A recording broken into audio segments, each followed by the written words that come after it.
where you can pop this open. Okay. Hi, baby girl. How's my Daisy? Hi, sweetheart. Daddy's right here. How you doing, doo-doo? I know, sweetie. I love you. Come on, baby. You can do this.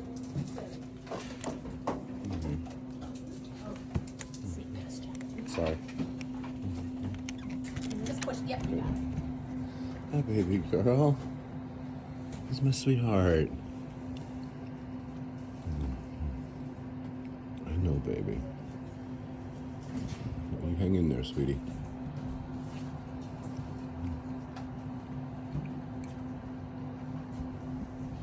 I love you, kiddo.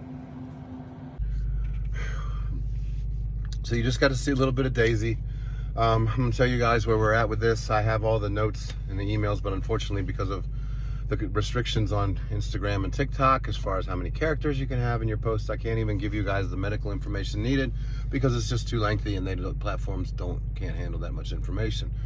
So Facebook would be the only one where I could actually give you guys all of the doctor's findings. Anyway, we're here. I'm at the emergency vet now. I haven't left yet. Daisy's going to be staying here again through tonight until tomorrow. It was very grave yesterday, as you guys know. I woke up to an email this morning saying we're at about a 50-50 chance. To me, that suggested a possible, hey, we got this maybe. Everything is good. I mentioned about her respiratory, where her carbon dioxide emissions, when she breathes, if they get above a 60, which I don't know what the scale is, but basically anything over 60, they're required to be on a ventilator. And as I said yesterday, once they're on a ventilator, very, very rarely do they ever come off. It's extremely expensive. It's not a way of living. It's cost prohibitive. So anyway, she was at 60, or I'm sorry, she was at 56 when she came in. She's at 54 last night, and this morning she was at 46. So that means her carbon dioxide's coming down. The doctors are very happy with that. Her pH levels, I guess the pH levels are pretty important with this too. Her pH level is finally going up. That's good. Her blood pressure has normalized. That's good. It's come up. Where we're at now, which sucks, is her body temperature still a little low. And she has not gotten over 100 yet. They want her to be between 100.5 or 100.5 and 101.5 or something, or 103.5, something like that. No, 101.5. Somewhere in there. I'm sorry, somewhere in there. So that's a little low still. And then of course the big one, and this is the part that sucks because this is what this is all about, even though we don't know what the culprit is still, is that her respiratory rate. Her respiratory rate should be ideally around 35 breaths per minute, with them considering bringing her off of oxygen at 42 beats per minute. Unfortunately, she has not come below 80 beats per minute, or I'm sorry, breaths per minute. She's been 80 to 100 breaths per minute consistently. She is eating, she's peeing normally, everything is normal except for these damn lungs. But anyway, so, you know, we got to the point where we said that, like, right now would be the turning point. Like, we got to make a decision. And a lot of people last night on my posts, I had to turn them off after erasing several comments. I'm sick and tired of the cowards out there. Let her go. Let her die. Oh, be peaceful. Be humane. Put her out of her misery. Man, screw you guys. I'm sorry. You fight for them. She's doing better today. So anyway, I will fight as long as I can with them. And she, as you saw in that video, she's a little nervous and it's a little hard for her to breathe. But other than that, she's not in pain. And the vets are in agreement that this is, like, we're hopeful now. We're actually happy and not happy, but we're hopeful. So here's the really, really good news about this. Today was the turning point right now, which we're going to decide to go forward. Yay, that's a good thing. But here's the problem with that. Come 8 o'clock tomorrow, whatever time tomorrow where my funding runs out, and we have to determine if it's too, you know, the big concern then would be, wow, now we got to worry about if she's still not having her breathing better without oxygen, she can't survive. So then it becomes, okay, you know, if it's even getting better, you know, do we need to spend a lot more time at the vet? Here's the really killer news.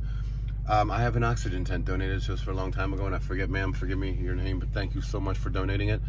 Talking to the doctors, I'm going to be able to get her out of here. Knock on wood, if she stays good tomorrow, until tomorrow, I'm going to be able to get her out of here, even if it's an oxygen, and bring her home, and she can be on oxygen at home where I can monitor her there.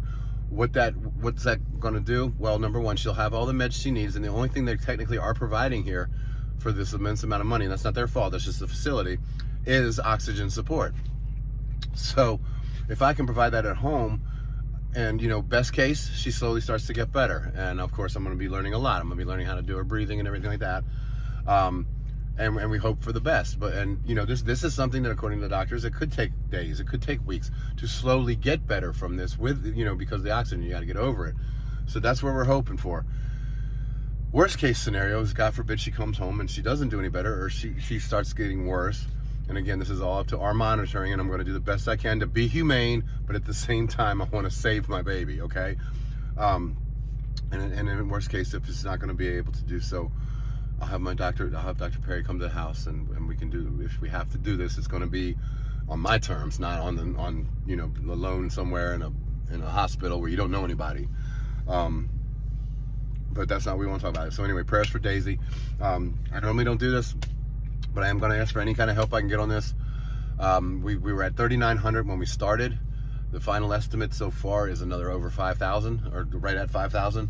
So, you know, we're at like $9,000 so far on this. And again, at least by tomorrow evening, that'll stop the bleeding as far as financially goes. And I hate to even think of anything financially when it comes to them, because that's not how I started my mission. Thanks to our economy in this fricked up world, as of right now, all of my nest egg has gone over the years, as I'm sure everybody else's has. So being able to get her out of here and not have to pay for it, that's at least a blessing in disguise after that. And then hopefully I can provide the same amount of care at home as they can get here, she can get here. So anyway, prayers for her. Thank you guys for listening to my rambling here. And we're just hoping to get Daisy home as soon as we can. Thank you.